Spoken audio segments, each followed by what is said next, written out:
The Four Nation Face-Off International Ice Hockey Tournament will be our first taste of best-on-best hockey in quite some time. The four nations participating have announced their first 6 players on their rosters. Today I'm going to start a series where we're going to project the remainder of those rosters. We're starting with Team Canada, and that's coming up next. So welcome back to another video here at Top Shelf Hockey. As I mentioned, we're going to go through a bit of a fun exercise here and project out the rosters for the upcoming Four Nations Face-Off Tournament. Of course, it's going to be our first international best-on-best hockey we've had with the NHL participating at least in a very long time. A lot of these players are going to get to go and participate for their country for the first time, and some, hopefully one last time, since it's been such a long gap here since we've had any kind of tournament where they can participate. We know the first 6 players have already been announced for Canada, the USA, Finland, and Sweden. And today I'm going to give you my thoughts on who else is going to make the roster. Now, of course, a lot of these players, their play early in the first part of the NHL season is going to dictate a part of this as well. They're going to have Team Canada brass and reps from all these countries watching the games closely to make their final decisions here. But let's get started with who I feel is going to be on Team Canada's 2025 roster for the Four Nation Face-Off. Many of these players will have a great chance as well to be on for the 2026 Olympic Games. Of course, we know the head coach is going to be John Cooper of the Tampa Bay Lightning. A great choice, multiple Stanley Cups on his resume, a long tenured coach in the NHL with a great success rate. So I think they certainly got that part right. Let's start with the goalies. This is going to be the part for me where I think Canada is going to have the least amount of depth compared to the other countries. Obviously, they're going to have lots of firepower, lots of great options on D, but the goaltending position is definitely an area where it's not nearly as deep as it has been in years past. I mean, we've seen some of the Olympic Games have tournaments where you have a third-string goalie who could easily be a first-string goalie. You've had Carey Price, Roberto Luongo, Marc-Andre Fleury, and some really great guys, Marty Brodeur when he was still playing, be the netminder for Canada, and they would have an absolute stud and all-star in that spot. Now, we have some names who I think are likely going to be on this roster who actually have a decent resume, but they just don't necessarily stand out as being the absolute tops and best of their craft in the National Hockey League. But I believe the 3 goaltenders for Canada going into this tournament are going to be Adin Hill of the Vegas Golden Knights, Stuart Skinner of the Edmonton Oilers, and Jordan Binnington of the St. Louis Blues. 2 out of these 3 goalies have Stanley Cups on their resume. Of course, Binnington winning the Cup in 2019 with St. Louis, Adin Hill in 2023 with the Golden Knights, and Stuart Skinner didn't get a Stanley Cup, but he got within 1 game, and the Oilers within 1 goal of tying Game 7 to have their shot. So, great playoff experience for sure. Had his share of ups and downs.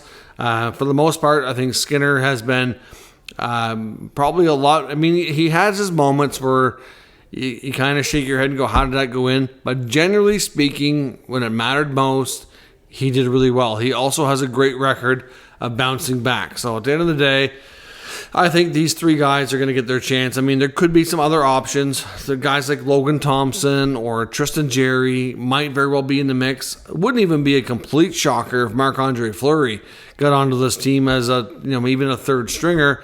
He will technically still be playing. It'll be his last NHL season. And I don't know. We'll see how he's playing in Minnesota, but he's got tons of experience. If nothing else, even if you don't plan to play him, and he's going to be the third string guy, he could be there as a great resource. So it wouldn't be completely shocking if they went in that direction. But those, to me, are the 3 goalies. Now, when it comes to defense and forwards, there's definitely going to be some names that I've left off this roster that there's going to be people out there feel should be on it.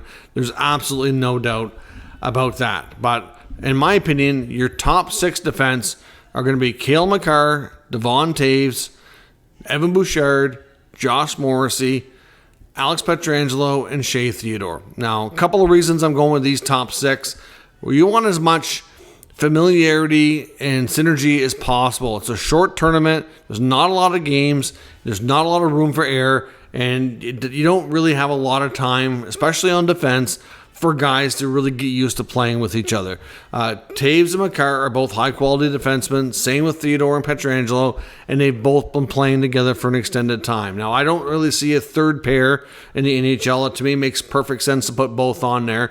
Morrissey and Bouchard Both really good options. I think a couple of other options for your 7-8D. I'm not sure exactly how many players are going to be taking on the roster, but Dougie Hamilton and Drew Doughty, also some great choices. I think one or two of those guys will be on there as your 7-8 spots. I'm not sure, like I said, how many they're going to allow to carry, but I mean there's other options too. They're not the only ones. Depending on how the season starts, I wouldn't completely rule out Thomas Chabot getting a look or Morgan Riley, but I think Taves McCarth, Theodore Pietrangelo, probably going to be your top four guys, and they can play together. They can play a lot of minutes. They have a lot of experience. They've all won as well. They're all Stanley Cup champions. And like I said, they play together in the NHL, and they have for quite a while, and they're used to playing together. Now, Theodore and Pietrangelo don't always play together, but they've played together enough that it's not hard to kind of get used to each other. Bouchard and Morrissey, to me, make a ton of sense as well. I mean, Evan Bouchard, considering the season that he's had in this past year, and as well as he did in the playoffs, there's just no way you could not put him on that roster. So obviously, like I said, lots of great options for your 5, 6, 7, 8 spots, if you will. But those are the guys that I think will be there. Makar was named one of the top 6. We know for sure he's going to be there. But when they name the top 6 players to start the roster here, then the other 5 are forwards. So we'll see. Now on the forward list, I'll talk about how I think some of the lines are going to look. But for roster purposes, I just kind of want to give a list here because one or two of these guys are going to be extras, and I'll tell you how I think it's going to play out. But we know Sidney Crosby, Nathan MacKinnon, Connor McDavid, Evan Bouchard, and Braden Point are all given to be on this team because they've already been named within that first 6 group. They would have made it anyways. I definitely would have picked all of them regardless if they did the first 6 or not. But obviously they're all... Now Marchand, I was a little bit surprised that he was in the first 6. I still think he would have made the team, but I just didn't think he was as much of a given. Crosby, McKinnon, McDavid, Point, there's no doubt. They're all really high-performing players, some of the best in the world. There's no doubt. So besides those 5 forwards, I also see a case where you've got Zach Hyman making this roster. Connor Bedard is going to be on this roster. Now, I don't know how high of a role Bedard's going to have. It's really going to be dependent on how his second NHL season goes. I don't think you can leave him off the roster just because he's a budding superstar. He's going to be one of the top, probably Team Canada players down the road, and I think it's important for him to get this international experience at this level. He's dominated elsewhere. We've seen him go and dominate the World Junior Championships. Obviously he can be playing at the World Championships, but this is a whole other beast, up a notch here against the best of NHL players representing their countries. And I just think Bedard has a long future. You want to get him that experience early. So I do see Bedard. Zach Hyman, like I said, he's probably going to play with McDavid. He plays with him in Edmonton. He's been a 50-goal scorer, big-time performer in the playoffs. Doesn't seem to be bothered by the pressure and the everything that comes with it. I think Hyman should be a lock on this team. To me, some other guys that can play a really good offensive role, but a solid two-way role, which probably would be good line mates for Braden Point, are guys like Mark Stone and Sam Reinhart. Reinhart has proven to be probably one of the top, I would say probably top 6 or 7 defensive forwards in the game. We saw him score over 50 goals this year. Stanley Cup champion, plays well with Barkov. They often provide a lot of offense while shutting down other teams. I think he's earned his spot. He can play center and wing, versatile. If Mark Stone is healthy, the big question there is we don't know the health of Mark Stone.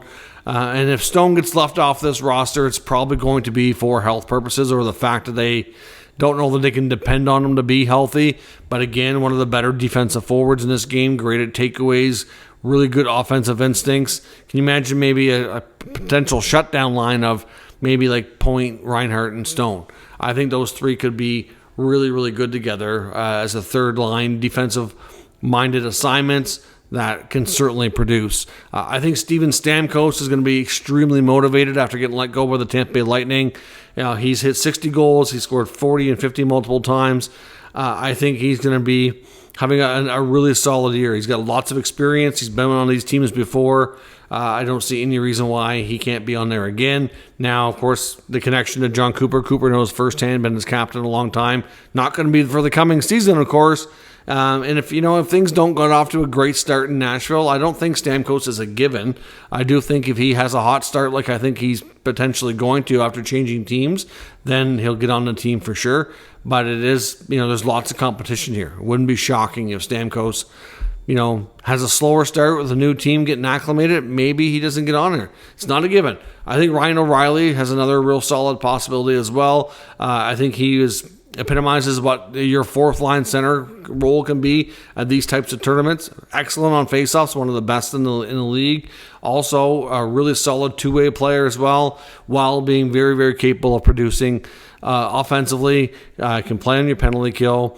One of those guys that can play a smaller role and there's no ego, nothing like that. So I think O'Reilly to me is a great fourth liner player for this team. Matthew Barzal could be another one as well. Lots of speed, obviously lots of creativity, and I think he might be a player that's not going to get a big role with Team Canada, but I think Matthew Barzal could play his way into one for sure. Now, a couple of guys that I have on this list, but I think they would start as extras, to be honest. Maybe not. And it's Mitch Marner and Carter Verhaeghe. Marner, if Marner gets on this team, I honestly think it's going to be mostly because the fact that he can be a two-way player and he can kill penalties. He's used to that role. I don't know that he's going to get a top six role, just the way they want to balance the lines. So we'll see, but he's a guy that can certainly step into that kind of role, no problem. Same with Carter Verhaeghe. Verhaeghe's a guy who's just super clutch. This guy, when it comes to the last 2 years of Florida Panthers playoff hockey, this guy just has that knack for scoring big goals. And he may not be a guy, like I said, that plays a lot. He may not be a guy that goes into this tournament with a top two-line role. He might be the extra forward, but he's one of those, sometimes you see in these international tournaments, you have a guy that's like the 13th forward, and he goes in there, and by the end of the tournament, he's one of the leading goal scorers. He has that kind of potential. One injury or one player have a slow start and make a lineup change or something, he goes in, boom, gets you a big goal. That's all it takes, and then all of a sudden, he's going to grab a spot. So I don't know, because obviously, Stone, to me, his health is a big question mark, so that is a big factor for me. That's why I wonder if, for example, if Stone is not healthy, and usually the last couple of years, by the time we get to February, is when he's not healthy. So if Mark Stone is not on this team, because I do think Stone is better defensively than Marner. I think he's great at takeaways.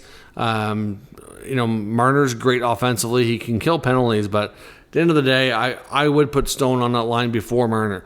But if Stone's not healthy, maybe Braden Point, Mitch Marner, Sam Reinhart, maybe that's a line. That could be a wicked line too. Like I said, you still got guys like O'Reilly and Barzal, Stamkos that are not afraid to play a two-way game. Hyman can play a two-way game.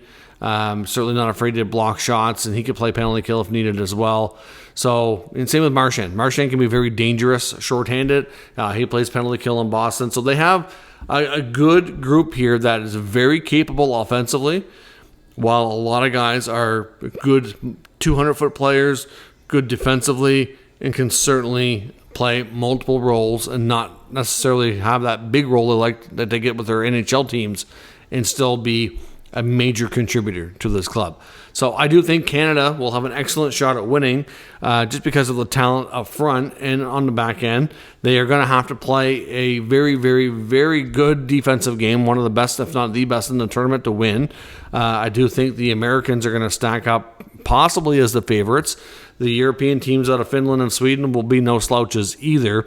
So we'll see, but I think I'm going to be doing the USA next, and then we'll get into Sweden and Finland afterwards. But I tell you, it's going to be a fun tournament. It's hard to say it's best on best with only 4 countries participating. The Olympic Games the year after will be a bigger test, and certainly, hopefully by that point, things are resolved enough internationally, and things are more peaceful that we can have all countries in there with their best players participating, because that would be the true best on best type tournament when it comes to this great sport here. So that's my Team Canada projector roster. I'd love to know what your thoughts are. Like I said, I'm not really going with set lines here. I just want to go with the set players who I thought will make it on the forward, defense, and goalie positions. Let me know who you think will be on the roster in the comments, and we'll discuss further. And like I said, stay tuned for other countries coming up here in the next few days or so as I kind of work out this series. So let me know your thoughts, and we'll talk about it further. If you're new to the channel, make sure you subscribe and stick around. We'll be back with lots more videos covering all the news and rumors around the entire NHL. Thanks for watching. I'll catch you next time.